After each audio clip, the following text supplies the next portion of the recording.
we are on? I believe that we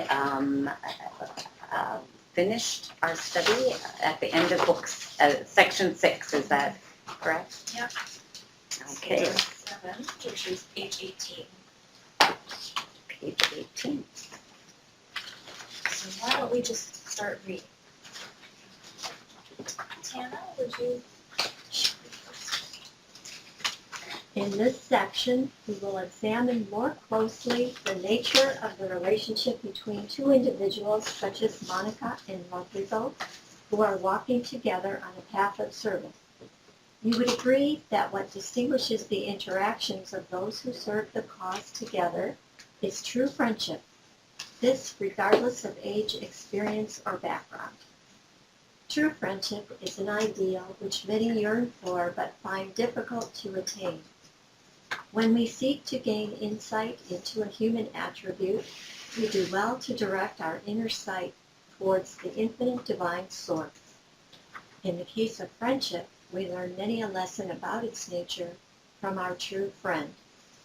Reflect on the following excerpt from the Hidden Words. Worldly friends, seeking their own good, appear to love one the other, whereas the true friend hath loved and doth love you for your own sakes. Indeed, he has suffered for your guidance countless afflictions. The manifestation of God, our true friend, loves us for our own sake. We, too, love our friends for their own sake and not for the good that could come our way. While the principle is clear, it is difficult to put it into practice whenever inadvertently we apply worldly standards to our relationships. What do we see when we look around us? We see friendship becoming a commodity that is negotiated, implicitly or explicitly, its value being increasingly measured by how one or more people benefit from it. And so often, momentary emotions impel people to become friends, and later, the same emotions force them apart. Read and reflect on the following quotation. Jules? The love which exists between the hearts of believers is prompted by the ideal of the unity of spirits. This love is attained through the knowledge of God, and so that men reflected in the soul. Excuse me, I lost my place. Each sees the other, the beauty of God reflected in the soul, and finding this point of similarity, they are attracted to one another in love. This love will make all men the waves of one sea. This love will make them all stars of one heaven and the fruits of one tree. This love will bring the realization of true accord, the foundation of real unity. But the love which sometimes exists between friends is not true love, because it is a way of transmutation. This is merely fascination. As the breeze blows, the slender trees yield. If the wind is in the east, the tree leans to the west. And if the wind turns to the west, the tree leans to the east. This kind of love is originated by accidental conditions of life. This is not love. It is merely acquaintanceship. It is subject to change. Today you will see two souls apparently in close friendship. Tomorrow, all this may be changed. Yesterday they were ready to die for one another. Today they shun one another's society. This is not love. It is the yielding of the hearts to the accidents of life. When that which has caused the love to exist passes, the love passes also. This is not the reality of love. So that quotation is from Abdu'l-Baha from Paris Talks. And so if people want to know exactly where to find, also just to remind everybody at the back of the book, there's a reference list. So you can know where all of, in the last couple of pages of the book, there's a reference list. So we can know where all the parts come from. But I was thinking, John, if you could read that first paragraph of that quotation again. The first paragraph? of that Yeah, the quotation? love which exists. Sure. The love which exists between the hearts of believers is prompted by the ideal of the unity of spirits. This love is attained through the knowledge of God, so that men see the divine love reflected in the heart. Each sees in the other the beauty of God reflected in the soul. And finding this point of similarity, they are attracted to one another in love. This love will make all men the waves of one sea. This love will make them all the stars of one heaven and the fruits of one tree. This love will bring the realization of true accord and foundations of real unity. Can go down to the bottom and read the idea being advanced. Okay. The idea being advanced here is that the arena of service is a significant space, although not the only one, in which the kind of friendship extolled in passages like the above can be forged. Let us reflect on this proposition. People whose aims and ideals converge are naturally drawn to each other. The sincere desire to serve humanity is a force that brings people together and allows them to form bonds of friendship. But how strong and enduring are such bonds? In general, one can think of various ties that keep individual friends. Decide which of the following, although legitimate, is the weakest and which is the strongest. In other words, which is most likely to endure through tests and difficulties. So a one way to do that is that there are 7 types of bonds, and we could number them the strongest 1 and the weakest 7, just so that we could be doing that in the same way. So just take a minute maybe to do that. There's pencils and pens in this cup if you need them. So the bottom of page 19.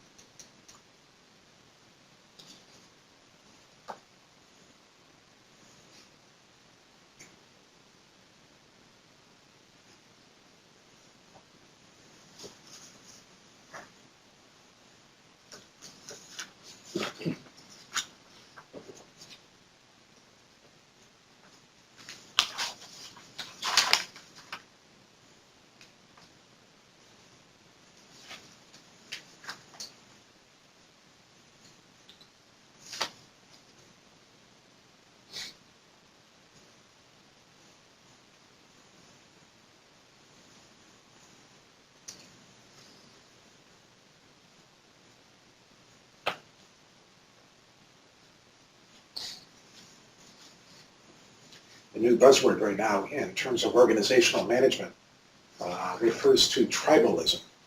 And it's the members of the tribe that have something in common to each other that inspire unification and maybe direction. And tribalism in terms of society has normally been about either family, ideology, ethnicity, or nationality. Perhaps less on personal interest. So, John, you want to say what do you think is the strongest or the weakest, or how did you number them? I put W or S next to the. Oh, okay. So, All right. in terms of common personal interest, I put weak. Mhm. Common interest in the context of family, strong. Common interest based on political ideology, weak. Common interest based on ethnicity, I put strong. Common interest based on nationality, I put strong. Common purpose to construct a new society, I put strong. And love of God and knowledge of His purpose, strong. Do you have what do you think is the strongest? Depending on human condition, I would think that it would be the love of God and knowledge of His purpose would be the strongest one. But not everybody is at that condition. I see it that way. That was my strongest point. Second strongest was common purpose, construct of a new society. A lot of times in ethnicity and political ideologies get in the way towards that progress, I feel.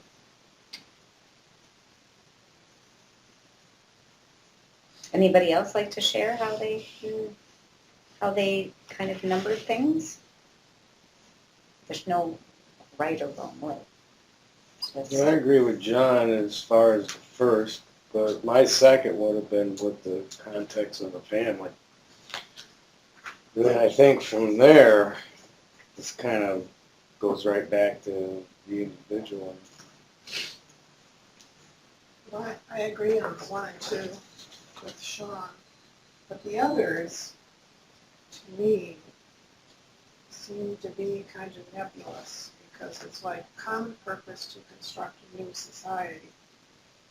You can have a group of people who form to do that, and then they tear each other apart because they all have a different idea of what it is, political ideology or an ethnic base or whatever, as to what that does, or how that will form that new society. Have common personal interests, you base things on that. Sometimes you lose interest in something. There goes the relationship. So, but if you all love God and share a knowledge of His purpose, to me, that wouldn't fluctuate so much. Although it possibly could. I mean, you could lose your belief in God or whatever for some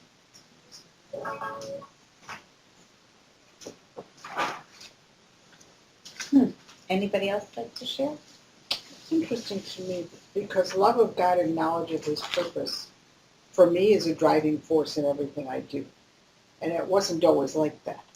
You know, it's something that maturity and deepening in your faith and having that deep understanding of what the purpose of our lives is has made that number one for me.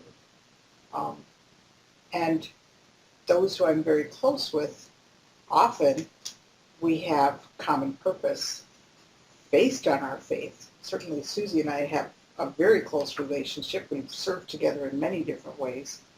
And yet I was thinking about another very close friendship that I have where there is no common purpose of love of God, and yet we're very close friends. And so I think it can fluctuate depending on the situation and what attracts us to different people. So it's very interesting to me. It's something I'll keep thinking about, because what John said, you know, I put the last one being, well, the second to last one, common interest based on nationality or ethnicity. And then hearing what John said makes me think again about that. So it's fascinating that there's different motivations. If we think of one people on one planet, we have to kind of let go of ethnicity, tribalism, political. I mean, that's the way I look at it from a Baha'i standpoint. You know, to accomplish other goals, we could certainly turn that around. But this is a tribe, right? Based on what John said, I feel like this is a tribe. It's not that we're all of one ethnicity or nationality, but we have these common goals and these common desires, and we're very connected to each other and very unified in that Depends on whether you connection. want to call yourself a citizen of the world, Yeah. or something else. So I think one of the key questions is, can a friendship based on one of these survive a real test? If I am extremely mean to you someday, does your being of the same nationality allow you to overcome that? Probably not, right? Does your having a common purpose with me to construct a new society, well, maybe you can see past my mistake for that sake. But certainly if you're not, if your main purpose is the love of God, and you would see whatever I've done in that light, that we're all flawed, and it would be easier for you to get past that and maintain that relationship. That's how I see it. I can't help when looking at that one to think with this word being bandied about a lot these days is, well, the Nazis had a common purpose to build a new society. Yeah. You know. And if we, Baha'is, are a tribe, I'm really worried about that because if someone hears us say that, just comes in the room and hears us say that, they're going to think, well, gee, I'm not part of that tribe. You know, and that's not the way Baha'is are, to my vision. We should be thinking this kind of exclusion. I guess I see it exactly the opposite. It's inclusion. Because we're a tribe that, and we're all world citizens and we're all working towards that common goal of wanting everybody in our tribe, the entire world. Well, we might understand it that way, but They someone might not. listening from the outside is. True. It's a Classically, I tribe think now. tribalism is an exclusion. Yeah. It's an exclusion. I'm just basing it on what John said originally. Well, also, Yeah. consider that second paragraph of Paris Talks. But for the love which sometimes exists between friends is not true love, because it is subject to transmutation. Now, if 1,000 years ago, there was a tribe of spiritual people that came together in monasteries, and they pretty much isolated themselves from the rest of the world. And of course, with the coming of Baha'u'llah, the new teachings is we got to go out there and actually be a part of the community. So if we have the love of God and the knowledge of its purpose being our highest aspiration, even though the people around this table believe that's true, how do we interact with people that have common interests based on nationality, and how do we achieve transformation within them? Is there something that we can take to them? If we are in a community that perhaps political ideology is most important, and it defines that word, what can we do as a member of this understanding tribe to take it and try to transform that? Well, of course, don't forget, the quote is where these questions have originated from, and as Jennifer pointed out, which are the most likely to, which kind of bonds are the most likely to endure through tests and difficulties. And so a friendship that is based on, as is suggested here, the arena of service, built on actually doing in the arena of service, right? So the arena of service is the space where true friendship can be forged. And so have we really ever thought about that? You know, that by serving together, and Peggy just said it, we're friends because we have this long history of serving together in some capacity or something. You know, the likelihood of serving together would be far different if Beirut only spoke Farsi and Jennifer only spoke French, Spanish, and English. We could not get there. So that's paying homage to the nationality, to the things that separate us. Right. So that's where I look at this thing, is that we should be more all-encompassing. Exactly. And so it's really only the love of God and knowledge for his purpose for humanity that lets us overcome that. It's been over 10 years that Beckers and I were on pilgrimage together the last time. But when we were on pilgrimage, we were so struck. Every single night you were meeting people from in your pilgrim group from different places in the world, right? Do you know that we were all speaking the same language? Where's the institute process in your community? institute process, we didn't have to question what that was. It meant, are you having study point. circles? Are you having, you know, and how's things going? And how are the devotionals, you know, your children's classes and things like that? We were speaking about it in many different languages during that pilgrimage and with many different people. And so, yes, that is certainly an expression of our common love of God and knowledge of what God wants for us today. Can we move on, Umberto? Yes, Can you was read? thinking- I was thinking, Oh, you can still Okay. think. go to although in the context of service relationship acquired that we should be careful. Careful lest, I have never seen, what is lest? Unless. Unless, Ah, it's because- another word. Unless, because it looks a bit different here. It's less, Ah, but it means the same thing. Oh, okay. In the name of service, we place excessive demands on friendship and cause estrangement. What motivates us to serve in the love of God and what gives direction to our efforts in knowledge of His purpose for humanity. An ever-increasing understanding of this reality helps us to avoid unnecessary tension within our yearning to see progress in an area of service. On the one hand, and our desire to create lasting bonds of friendship on the other. These tensions can arise, for example, when we perceive the requirements of service and those of true friendship as distinct and separate. Think about the act of service one can undertake as a tutor of a study circle or as an animator. Being a true friend to the participants of a study circle or to the members of the junior youth group implies that one has to acquire attributes required by self-service to the cause. And self-service to the cause requires true love for those of we wish to serve. These two requirements are not to be separate from each other.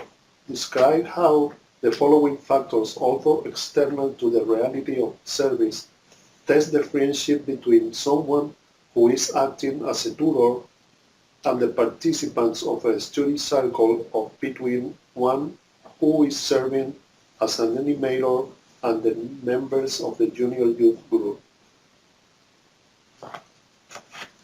Undue expectations. So you can read them all, and then we can talk together about Okay. them. Okay. Impatience with the pace and which participants advance in their study. Lack of attention to the difficult circumstance of one or other participant. Attachment to fixed and predetermined procedures and outcomes. Okay, so what the exercise is asking us, how do those four things listed, how do those four things listed test the friendship between someone who is either like the tutor and the participants of the study circle or someone who's serving as an animator and the junior youth in their group? So how would you think? How would everybody think that all those different things would be tests to the friendship?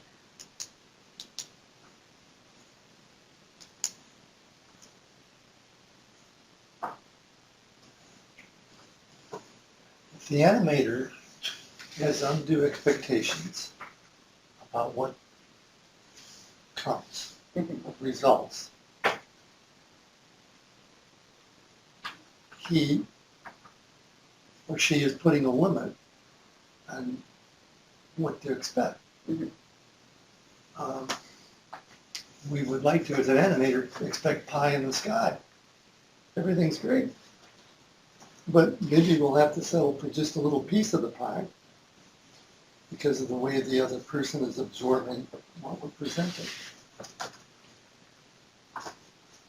Thank you.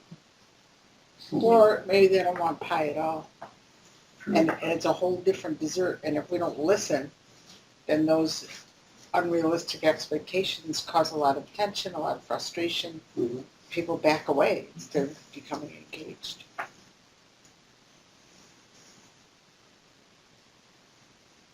When I was looking at that passage, I was looking at the need to acquire the attributes required by selfless service, and I think selfless is an identification regarding the spirit in which you do it in, as opposed to a self-interest. And one of the things I put on the study sheet is to do a search on the insistent self. And when you do that, you'll come across Abdu'l-Baha saying that it's nothing more than the principles of the embodiment of Satan. In other words, the self-interest. So if you're self-interested in recognition, acquiring more than somebody else, then these are going to affect expectations, impatience. But if you do it in a spirit of selflessness, which is more aligned with God's will for our behavior for this day, then it puts it into a different category. Mhm. Absolutely. So all of those things, impatience,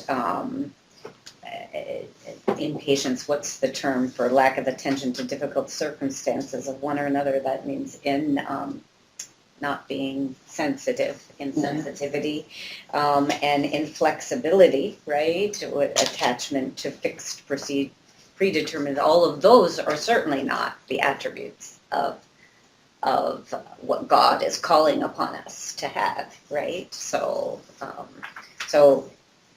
A, B, and C really represent negative behaviors and attitudes, right?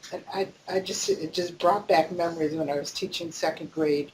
We had a math curriculum that was a script, and you had to move at the pace of the script. So I had a half an hour to teach math every day, and at the end of the half hour, we're done. Tomorrow we move on to the next thing, and too bad if you don't understand it. And the result of that is the kids start feeling really stupid, they feel inadequate, they feel like you don't care, and the same is true when we work with junior youth or we work with youth or adults. If you don't feel listened to and cared about, and as a facilitator, make sure they got what you're trying to get across. Do we need to do it again? Do we need to go faster because I got it already? Being so aware of what the need of the group is critical. I made a note earlier today about this lack of attention to the difficult circumstances of one or the other participant. And I wrote down ability, oftentimes governed by individual pace and plight. And I think that's exactly it. This is the prescribed thing. Tonight we finish this. We never look back. We didn't do it justice. On the other hand, if you go too slowly, you lose interest. So you have to be aware of what the needs are of those who are Well, I've always been participating. a slow learner, so it's okay. Yeah, I look at A, B, and C as addressed with selfless service. And I also look at D as being addressed by consultation. I keep thinking through this whole process of what Jennifer said the first night we met, that when you were down in Texas or something, you had this group and you had to be all-inclusive, especially if one wasn't meeting. Do you remember what you said? Yeah, Can you so say it again? It was a teaching project, and there were, 20, 30 people showed up, but the community was 200. So how are we supposed to think of the folks who weren't out supporting? How are the folks who, for probably legitimate reasons, weren't able to or didn't didn't feel it matched up with their abilities, so if they weren't there, how are we supposed to think of each other without causing divisions? It's just reminding each other all the time that we're not special because we're here, we're not looking down on people because they're not, and vice versa, reassuring people that we love their supportive prayers and things like that if they weren't able to.